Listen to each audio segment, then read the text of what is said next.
তাই আমি জিজ্ঞেস করছি, আপনারা জিজ্ঞেস করুন এই আগুনটা জ্বললো জ্বালালো কে? তখন আমার শাশুড়ি ছাদ থেকে নেমে এসে বললো যে তোমরা সব ছেলে পেলে নিয়ে পালিয়ে যাও তোমার বড় জেঠুদের দিকে, মানে আমার বড় শ্বশুরের দিকে। আমরা পানের ভয়ে দরজা খুলে এই সিঁড়ি দিয়ে টাল টপকে बड़ो ससुर दिखे पालिए जाए। पश्चिम बंगाल के शमशेरगंज में हिंसा प्रभावित इलाकों का आज दौरा किया कांग्रेस प्रतिनिधि मंडल ने।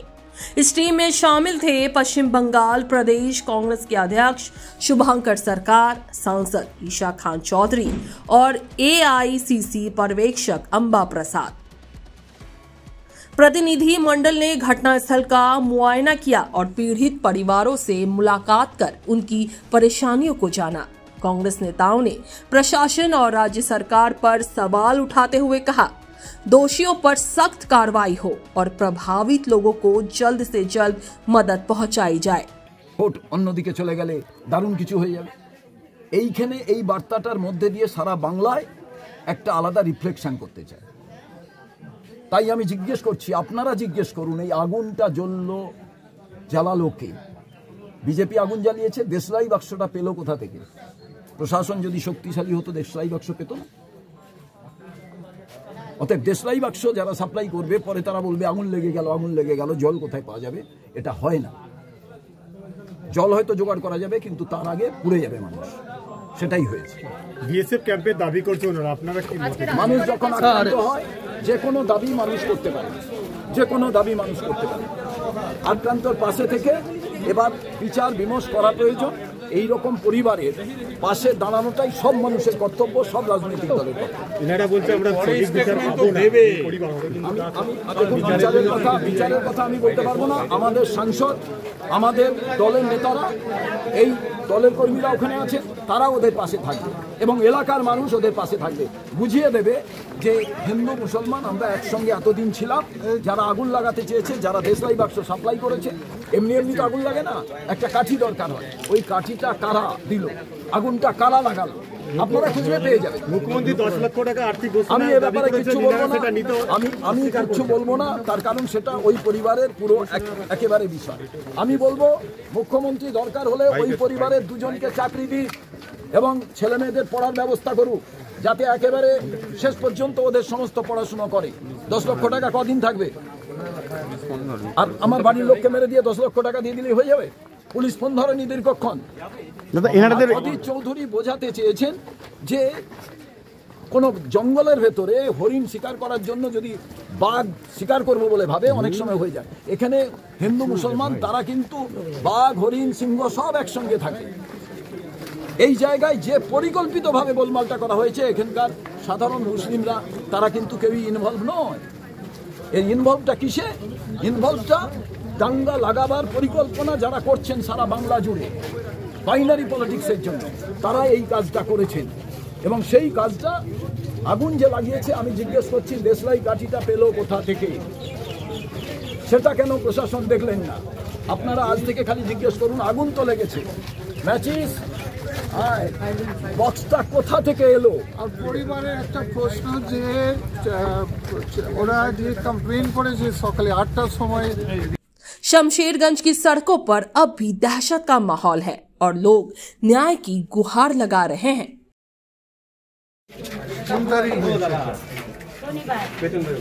सैटरडे को पहले कभी भी आपको लगता था ये ऐसा चीज हो सकता है यहाँ पे? মানে ও বলতে যাচ্ছেন এর আগে কি কখনো এরকম হয়েছে? না না, কোনোদিনও নয়, এবার প্রথম। ফার্স্ট টাইম এসা হলো। এরকম শান্তিতে সবাই থাকে, শান্তিতেই ছিল, কোনো অসুবিধা ছিল না, কোনো কিছুই নয়। और जो लोग किए वो यहाँ के हैं कि बाहर के हैं? এখানকারই এই তো পাশে বাগানে। না চিনতে পারিনি, চিনতে কি করে পারবো? যখন দরজায় ধাক্কা দিতে লাগলো জোরে জোরে, তখন আমরা বাচ্চা নিয়ে সব নিজের ঘরে ঢুকে গেলাম। এটা আমার জায়ের ঘর, পার্সেটা আমাদের ঘর। আর আমার শাশুড়ি ওপর থেকে দেখছিল যে পরিস্থিতিটা কি। पूछताछ करने के পুলিশ কত দূর কমপ্লেন করার পরে? 3 ঘন্টা। 3 ঘন্টা लेकिन उसके बाद कोई आके आपका हिसाब लिया कि कहाँ कौन मारा, ये वो पहचान रहे कि क्या है? মানে টেস্ট করেছেন? ইনভেস্টিগেশন, হ্যাঁ করেছি। আচ্ছা, আমরা দেখছি যাতে এখানে সিকিউরিটি মানে পুলিশ যাতে স্ট্রং থাকে আর আগামী দিন যাতে মানুষের মধ্যে রিলেশন ঠিক হয়ে যায়, আবার ভাই ভাই হিসাব যখন আপনারা থাকলেন ভাই বোন হিসাবে, আর আপনার যে ধ্বংস হয়েছে ওটাও একটা কম্পেনসেশন তারা, কারণ আপনার জিনিস যেগুলো ওটা তো কেউ নিয়ে এসছে সরকার থেকে, কেউ এসছে দেখতে কি ক্ষতি এসছে, কি কোথায় লিস্ট অনেক করেছে? ক্ষতি হয়েছে, অনেক অনেক যা হয়েছে। আমাদের বাড়িতে 3 জন থাকি কিনা, 3 জনের কিচ্ছু রাখেনি একদম, যে এতটুকু জিনিস যে রাখবে, যে ছেলে মেয়ের মুখে কিছু আহার তুলে দিব তার জন্য কিছু রাখেনি, না কিচ্ছু রাখেনি। আমার জায়ের ঘরে লুটপাট করার পরে আগুন দিয়ে দিল, আর আমরা আওয়াজ শুনতে পাচ্ছি, মানে আমরা প্রাণে বাঁচার জন্য কিনা যখন দেখলাম যে দরজা খুব ফাটাচ্ছে, তখন আমার শাশুড়ি ছাদ থেকে নেমে এসে বললো যে তোমরা সব ছেলে পেলে নিয়ে পালিয়ে যাও তোমার বড় জেঠুদের দিকে, মানে আমার বড় শ্বশুরের দিকে। আমরা পানের ভয়ে দরজা খুলে এই সিঁড়ি দিয়ে টাল টপকে বড় শ্বশুরের দিকে পালিয়ে যাই। হ্যাঁ, তারপরে আওয়াজ শুনতে পাই যে সব লুটপাট হচ্ছে। তার খানেক পরেই আমরা মানে পাশাপাশি রুম তো, ওই জন্য তখন দেখতে পাই যখন আগুন লাগিয়ে দেওয়া হলো, তখন দেখছি দাউ দাউ করে ধোঁয়া বের হচ্ছে। তখন বুঝতে পারলাম যে ঠিক আগুন লাগিয়ে দেওয়া হলো। তখন আমরা বাঁচলাম, যে প্রাণে তো বাঁচলাম, জিনিসপাতি নষ্ট করে দিল, তো কি করবো, রক্ষা করতে পারলাম না। আচ্ছা, আমি এখানকার সাংসদ ঈশা খান, বোরকা গনি খান সাহেব, এটা আমাদের পিসিসি প্রেসিডেন্ট, মানে কংগ্রেস প্রেসিডেন্ট, এটা আমাদের ছোট ছোট বাচ্চা লম্বা নিয়ে ম্যাডাম। এত মানে এমন ভাবে বেঁচেছি যে এরকম আতঙ্ক আমাদের কোনোদিনও জীবনে লাগে এত বছরে কোনো সময় হয়নি। কোনোদিনও নয়, কোনোদিনও নয়। আমরা বিশ্বাস করতাম যে, আমরা এটা ভাবতাম যে সব জায়গায় যাই হোক না কেন আমাদের এখানে হয়তো হবে না। আমার শ্বশুরের এখন প্রায় 70 বছর বয়স, আমার শ্বশুরেরা বলছে যে আমরা কোনোদিনও এগুলা চোখে দেখিনি, এবার প্রথম। আমরা ওরাকে বিশ্বাস করতাম প্রচুর, কিন্তু আমরা জানি না এইভাবে আমাদের বুকে ওরা ছুরি মারবে। এই ঘটনা ঘটার 8 ঘন্টা আগে ওনারা বলে গেছেন আমাদের এখানে যে তোমরা নিশ্চিন্তে থাকো, আমাদের এখানে এরকম কিছু ঘটবে না। আপনারা কাউকে চিহ্নিত করতে পারেননি? কি করে চিনতে পারবো? আমরা তো পানের ভয়ে পালিয়ে গেছিলাম। আমাদের দরজায় যখন ধাক্কা দিচ্ছিল বারবার অনেকগুলা লোক এসে, তখন তো আমরা পালিয়ে গেছিলাম। আমরা যদি না পালিয়ে যেতাম তার তবে আমরা বাঁচতাম। এই বাড়িতে থাকে আমার শ্বশুর, আমার শাশুড়ি, আমার দেওর, আমার যা, আমরা আমাদের ফুল ফ্যামিলি। এটা কি হয়েছে তিনি জানেন?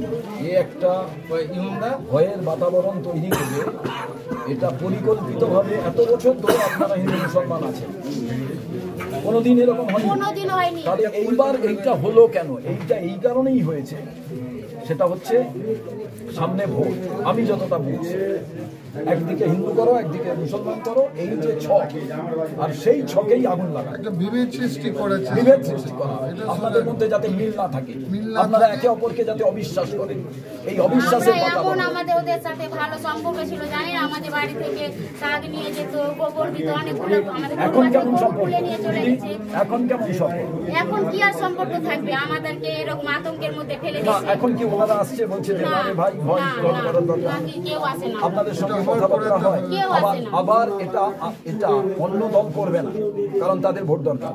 আমাদের ঈশা খান চৌধুরী ব্লক সভাপতি, ওনারা আসবেন এখানে। আপনারা দাবি তুলবেন যাতে শান্তি কমিটি হয়।